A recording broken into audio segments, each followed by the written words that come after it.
already in Croke Park, 2 All-Ireland semi-finals this year obviously, and then 1990.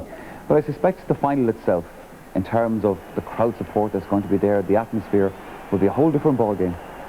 Yeah, well, ever since we beat Mayo, the atmosphere in the county has been electric.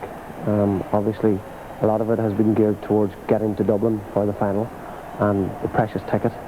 And a lot of people who would not have been involved in GAA in the county are really, really looking forward to it and to the team doing well in Dublin. Matt, in truth, most people expected another big D of Ulster football, down the All-Ireland champions, of course, to be back in Croke Park this summer. But it was Donegal. What was the difference for Donegal this year in coming through? I think we were slightly more relaxed this year. The experience that we have gained over previous few years has stood us in good stead.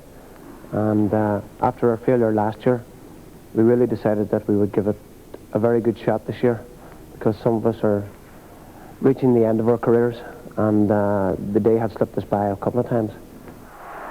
Gallagher against PJ Gillick. Pumped forward, such good direct play. It's paying off. And this is Bernard Flynn to try and seal it with a goal. And he's got it. Joyce McMullen. He's holding it up because there's just one man really to aim at inside there. And that's Tony Boyle. Most of them are grouping outside.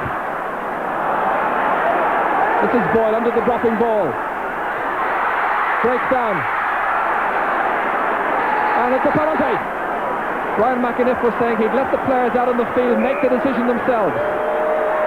Donald Smith, the goalkeeper. It's gone in. A very direct wing back. Fed nicely to Joyce McMullen. Donegal needing a score. Will it come from this to Martin McHugh? Blocked down, Kevin Foley off the line virtually.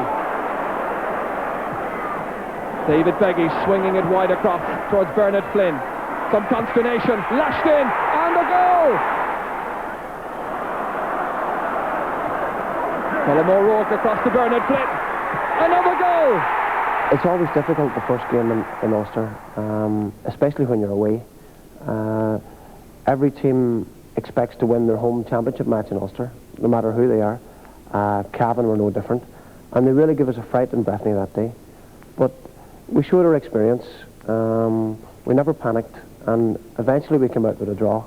And at the end of the day, we were very happy with that. Donald Reid. He scored 3 points in the first 5 minutes last year. He'll be looking to inspire his forwards to score a lot more today. McHugh in with the left foot. Boyle was in there. It's in the net. And the goal stands. Sheridan and Boyle go for it. Picked up again by Tommy Ryan. Having his way through, it's still Ryan for Donegal in a dangerous position. Fisting it across and fisting it over the bar. McHugh and Jim Riley now. James in possession. Tackled well by Jim Riley. James McHugh and Johnson have overheld the ball, and there will be a free kick for Cavan, and Jim Riley will take it. Blocked as he went to take it towards Stephen King, so that's another 10 metres forward. Now King takes it from the ground into Damien Riley. Has he space in front of the goal? Oh, it's a superb goal by Damien Riley! Donald Reid, Charlie Mulgrew. Giving it in now towards young James McHugh. Chance now in front of the goal. Malloy missed one from this area before. Not this time though. And Bran Murray just clears it away. Boyle. This could be dangerous for Fermanagh. Boyle can hold it. McHugh's inside. Or is it James McHugh that is? The chance. Oh, beautifully finished. Donegal captain Malloy switches the play across towards Boyle. And two men collide. And away goes Tommy Ryan. And we've got a 2-on-1 situation here. Ryan shoots. Oh, what a finish. Donegal with all the time in the world to set the play up. Donald Reid hoisted it towards the full forward line. Now Boyle has got it. Nobody to support him, but he doesn't need them. The Ulster final would have to be our best performance. Things went against us early in the match with John being sent off and then Tony being hurt just before that, and playing against the wind. I thought it was a tremendous performance by all the people on the pitch. It was very hard to single anybody out, but like our whole midfield area, half forwards, half backs, which had taken a lot of criticism for the Ulster final display the previous year, were tremendous, and we just kept going forward all the time. As Noel Hegarty comes forward for Donegal, has had a good match, Noel Hegarty. Declan Boner for once beat Tony Scullion to the through ball. A good shoulder, but it didn't bother Boner. Tommy Ryan gives it to Martin McHugh. There's a point there for Martin McHugh. Yes! And Donegal's support play has been admirable in the second half, particularly from the half line.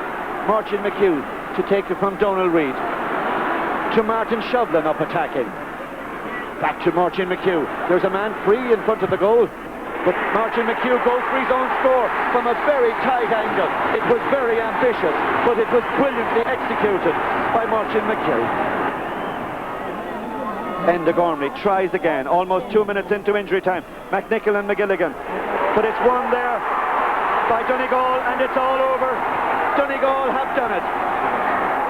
In the All-Ireland semi-final then against the Connacht champions Mayo, that game ebbed and flowed a little bit, and at the end of the day it took a substitute for Donegal, Manus Boyle, to come on and stamp some sort of authority on the game for you. Yeah, we seemed to find the going pretty tough early on. There was a lot of expectation within the county and within the province that we would win the game, and that put added pressure on us because we had never won a game in Croke Park, and it took us a long time to settle. Our free takers, who had been good up to this, had an off day, and then when Manus came on, we just started to flow, and he started to put the ball over the bar. So our squad has been very good. It's always been, we've always talked about the depth in our squad, so it was proved on the day. Referee just anxious to stamp his authority on the game. Nothing untoward really happening anywhere in the field so far. Now, James McHugh, progress stopped. He picked it up well and he scored a good point. That's a very good one for James McHugh. Sean Maher explaining that he thought it was a fair shoulder. Taken quickly inside to Brian Murray to complete the movement, and that's perhaps Donegal at their best, thinking quickly. Anthony Malloy getting the support there from Matt Gallagher.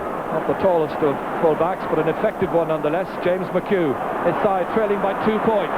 Is it to be another disappointing day for Donegal? Not if Martin McHugh has his way. Manus Boyle comes down. Flanagan fisting it away, but only as far as Boyle again. This is a chance. Donegal's first point of the second half, scored by Tony Boyle. They need another score now badly, Mayo. Trying to round Barry Cunningham. Bell to the cross. Cut out brilliantly by Martin Gallagher. On towards Anthony Malloy, the team captain, crossing the 65-metre line. Down towards Tony Boyle. Boyle trying to sneak inside the cover of Peter Ford.